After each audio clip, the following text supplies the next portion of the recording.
1964 was also the year where I really had to change my focus of what was going to happen after college. And when the possibility of being a foreign service officer, being a diplomat, first kind of came on my radar, I began thinking about it. I had wanted to be a lawyer. I wanted to be Perry Mason. I wanted to go to law school, but I didn't have the money even to take the law boards. I wouldn't have had the money to go to law school. And so what I could try for was going to graduate school where there were some scholarships and assistantships. I might be able to do that. But I wasn't really intent on being a college professor. I thought about perhaps being in public administration, a city manager, a city planner.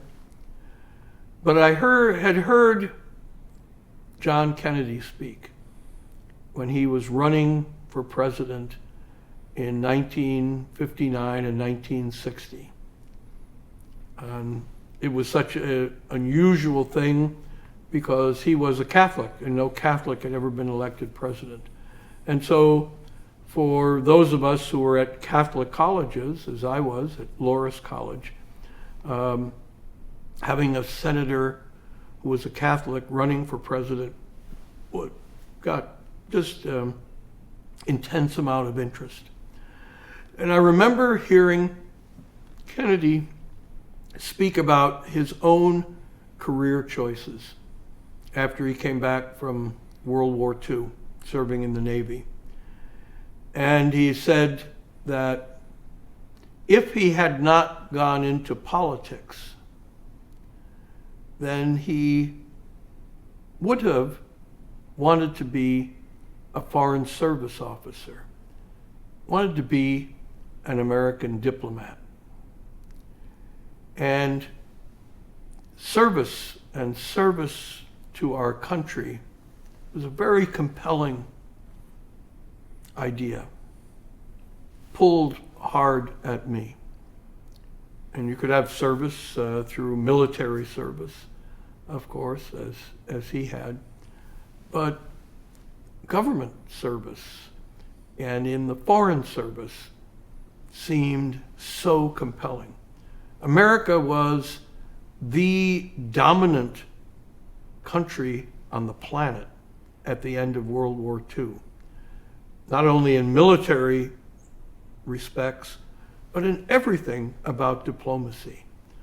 We were in the middle of the Cold War, the standoff vis-a-vis communist countries of the Soviet Union and China, and our service through diplomacy was at the cutting edge of the most important issues.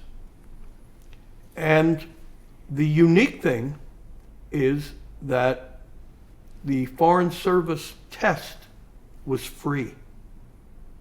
You'd have to drive someplace, in this case to Madison, Wisconsin, to take the test. And it was an incredible long shot. 18,000 people take the test, maybe 1,000 or so pass. Then you have to take a second oral exam, and at the end, they would hire maybe 200.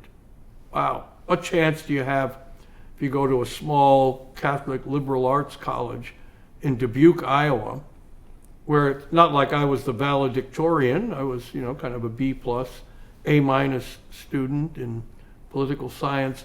But on that test, you could have a moment where you would be as equal as anybody who went to Harvard or Princeton or Yale and who had all of the advantages of those schools. For 1 3-hour period with that test, you'd be on the same footing with them. And so in kind of a fall day of 1964, I got in my 1955 two-tone green Mercury, drove across the bridge at the north end of Dubuque, went off to Madison, Wisconsin, and thinking about John Kennedy and his inspiration, took the Foreign Service exam, thus beginning my 52-year journey in foreign affairs that would take me from the Mississippi that I had just crossed to the Mekong and so many other places.